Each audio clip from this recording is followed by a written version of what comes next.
조선 국왕은 원하는 한 러시아 공사관에서 머물 수 있다. 만약 고종이 환공할 경우 러시아 정부는 안전에 대해 도덕적 보장을 제공한다. 그러니까 가장 중요했고 계속 강조했던 것 바로 고종을 지킬 경비병이었습니다. 그런데 정작 러시아는 도덕적 보장. 그러니까 명확하게 경비병 보내줄게. 네. 이거야 아니에요. 아니에요. 이거 아닌 것 같아 느낌이. 그죠? 또 이 차관 제공은 당장은 못하고 조사를 좀 해보고 필요할 것 같으면 주겠다라고 하는 입장을 지금 보여주고 있어요. 결국 모스크바 의정서 때문에 일본의 눈치를 볼 수밖에 그러니까요. 없었던 겁니다. 맞아요. 계속된 러시아의 이 거절에 이 민영환의 심정은 어땠을까?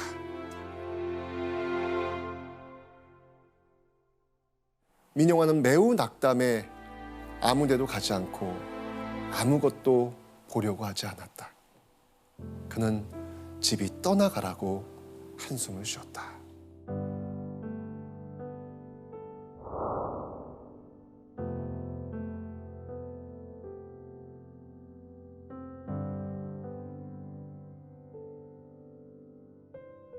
자, 그렇게 좌절에 빠진 민영환.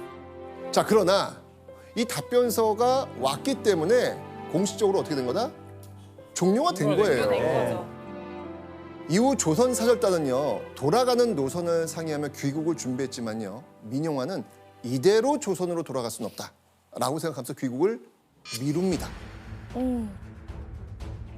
자, 그렇게 7월 14일 민영환은요, 작별 인사를 빌미로 황제와 마지막으로 만납니다. 와.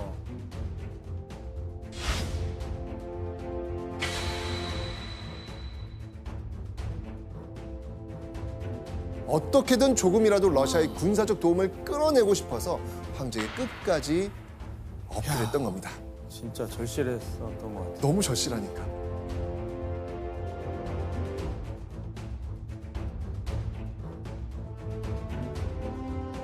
황제와 이 만남 이후에요, 민영환의 노력은요, 러시아 외무 대신에게도 계속됩니다.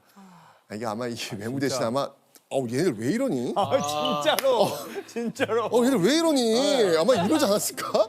이런 생각이 들어요. 계속 민영환은 계속 외교적인 어떤 그런 노력을 계속 하는 거예요. 아직도 안 갔어요? 아직도 안 갔어요? 안 갑니다. 아직도 안 갔어요? 네, 아직도 안 갔습니다. 자, 이렇게 안 가다가 이제 드디어 8월이 됐습니다. 와. 8월 됐습니다. 네. 5월에 갔는데. 자, 이렇게 시간은 흘렀고요. 8월 13일 민영환은요, 드디어 외무 대신으로부터 마지막 편지 한 통을 받습니다.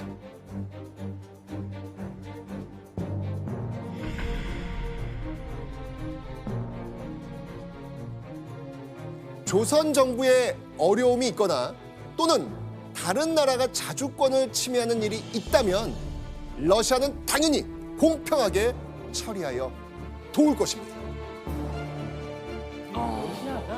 이게 무슨 의미냐면요. 모스크바 의정서를 러시아와 일본이 체결했잖아요. 거기에 핵심적인 비밀 조항의 핵심 중이 남북을 나누어 영역을 구분한다라는 건데 민영환이 그 모스크바 의정서를 표식 조각을 만든 거예요. 민영환이 굉장히 외교사의 쾌거예요.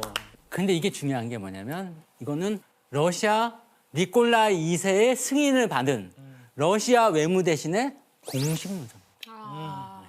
어떻게 돕겠다는 내용은 없지만요, 러시아가 조선을 돕겠다고 한 건 정말 분명하게 지금 명시되어 있는 겁니다, 지금. 그죠?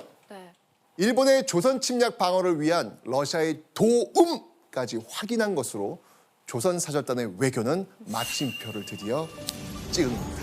와, 길었네요. 네.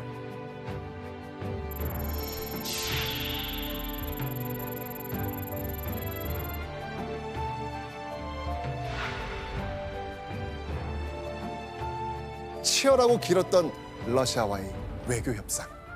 실제로 어떤 성과가 있었을까요?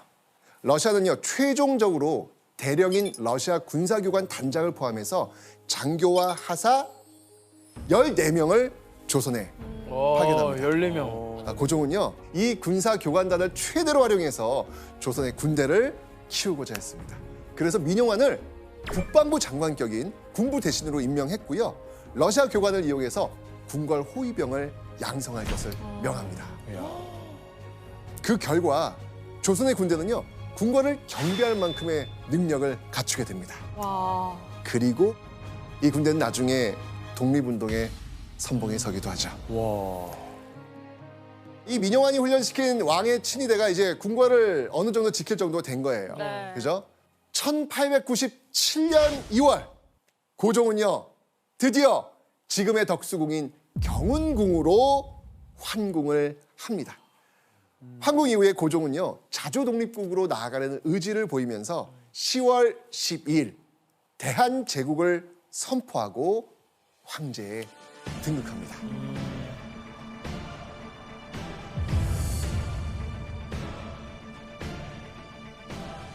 자, 그러면서요, 이 고종은 외교 노선을 새롭게 정합니다. 바로 대한제국 중립국이었습니다.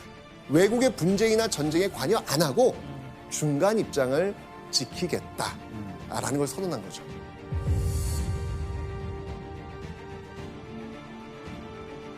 자, 1단계는요, 강대국들의 인정을 받는 거였습니다. 이 고종은요, 대한제국을 둘러싼 강대국들, 그러니까 미국, 일본, 러시아, 청나라와 유럽 등의 특사를 파견합니다. 그리고 이 중립국을 인정해달라고 설득을 하죠.